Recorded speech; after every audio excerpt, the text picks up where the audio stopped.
Hey everyone, happy first day of spring. There have been tech issues up the wazoo today for us. But I believe this afternoon the issues with the Google Hangouts Meet have been fixed. Our tech team at school has been working on it and they think they've got it all worked out pretty well. So nobody should be getting booted out or having as many issues getting in as they were having today. Knock on wood. So I thank you for your patience and trying it out. I'm glad so many of you were able to join me today. For those of you who weren't, I'm just going to do a few quick recaps for you. Well, and even those of you who were, just a few quick recaps.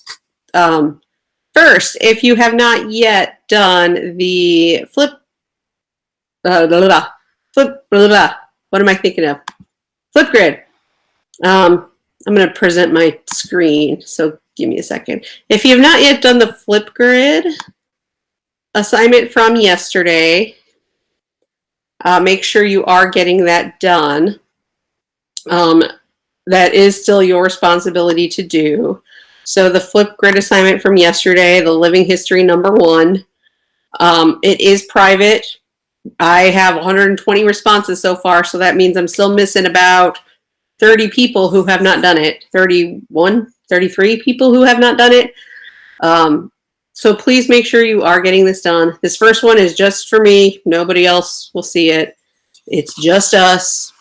For the next one, and I am going through all these and providing feedback to everybody.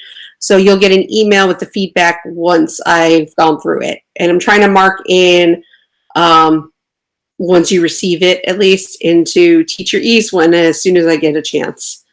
But these have been pretty long days for me so far, so bear with me. I'll catch up and we'll get there.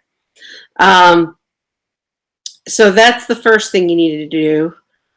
Everything is on Yonker's site. So yesterday, for attendance, first period class only, click here for attendance. If you are not in my first period class, please do not click here for attendance. I've had multiple people clicking in for attendance when they do not need to.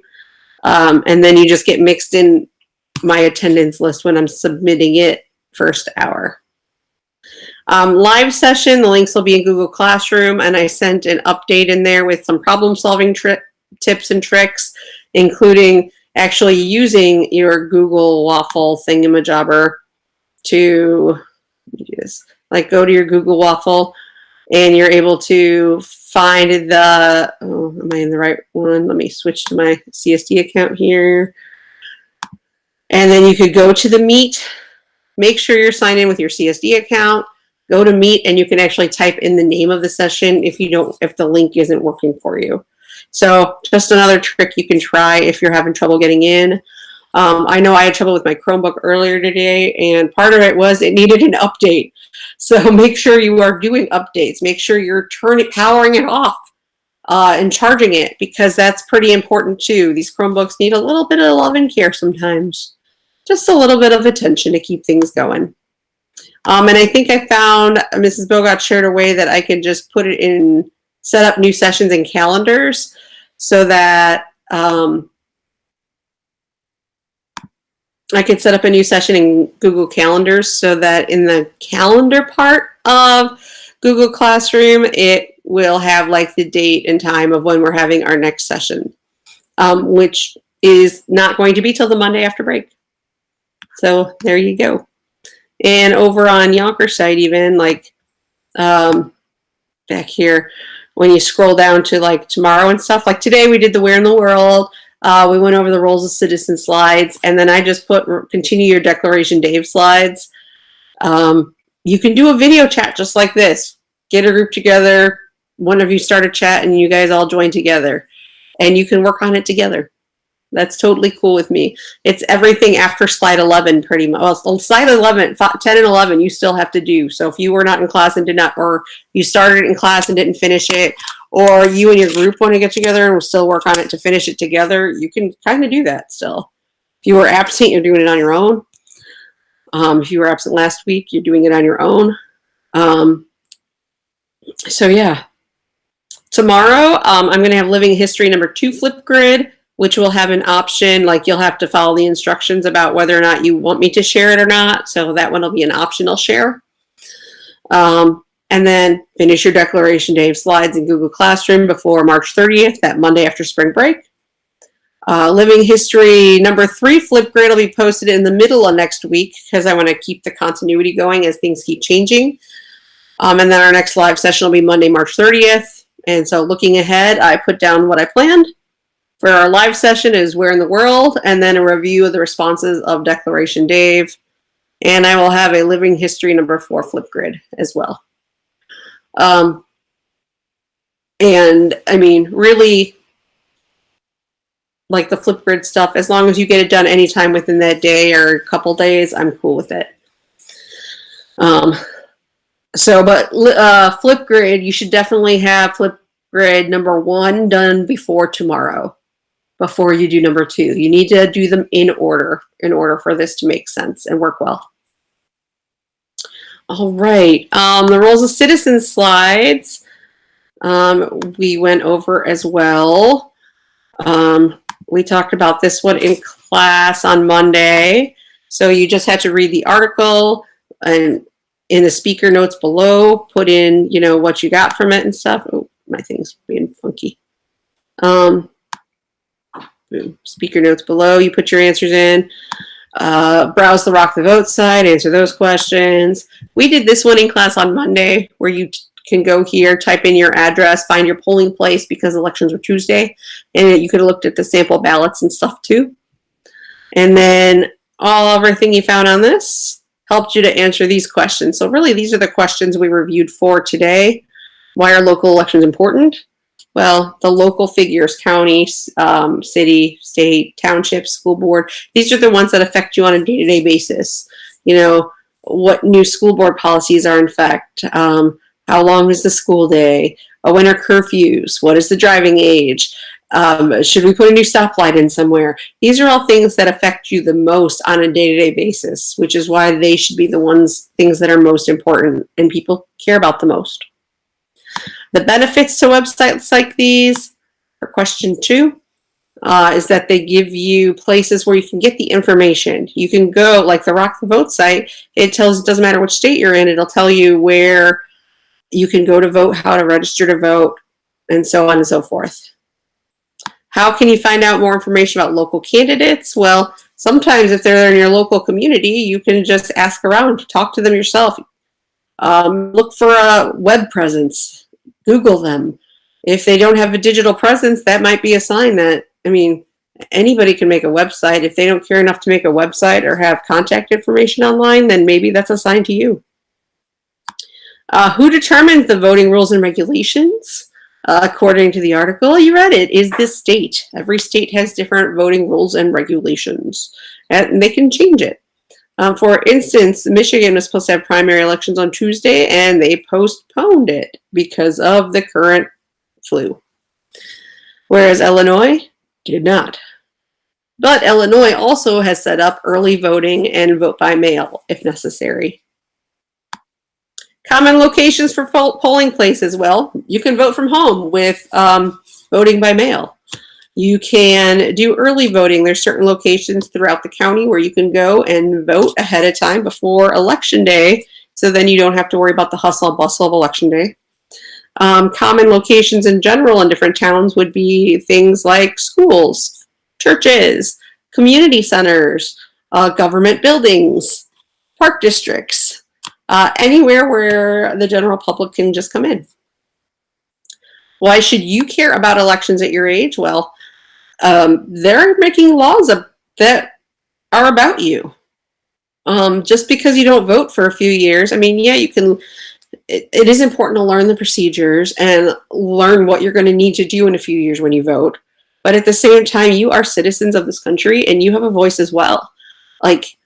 Why should you care? Because you are citizens and you have a voice.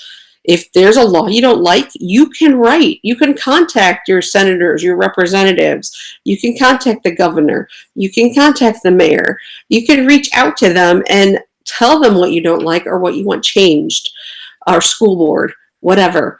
You can campaign for people who you think should be good. You can persuade people to vote who normally would not vote because they feel like their vote's not important. Monday, we talked about how it's only like 22 to 24% of the voting population actually votes in a big presidential election. And that's the highest number for elections. Like, more people come out for those presidential elections than anything else. So then when it comes to local elections, it's really, I mean, even presidential elections, you're talking about 12% of the population who's choosing the winning candidate. Local elections, it's even less. So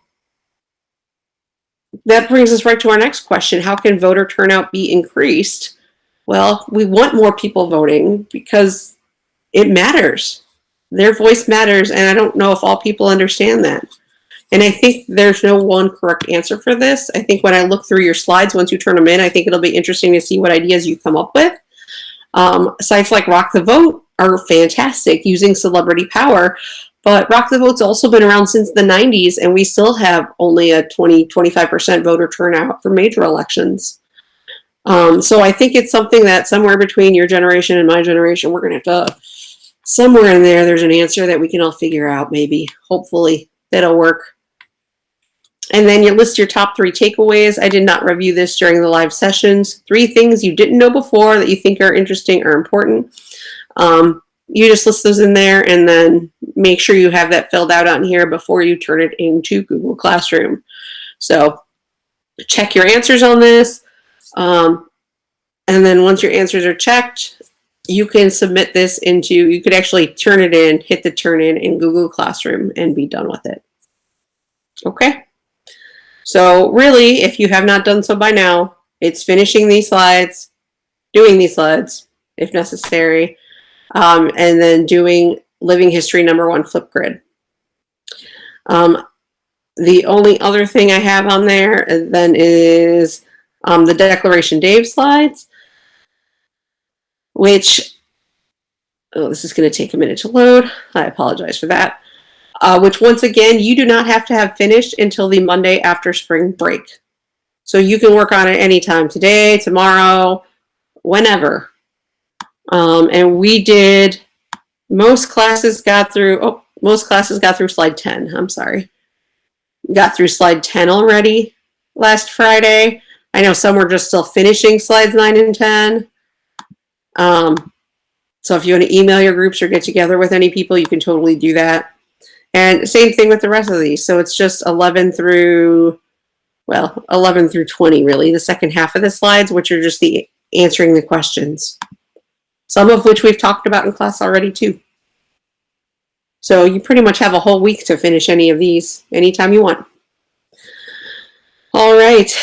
And if you do have questions, you can email me at any time. I'll set up a video chat. I'll walk you through anything. If you don't know how to use Flipgrid and you're struggling with it, send me an email. I can do this right now where I'm flipping my screen and showing you how to do this and walk you through it.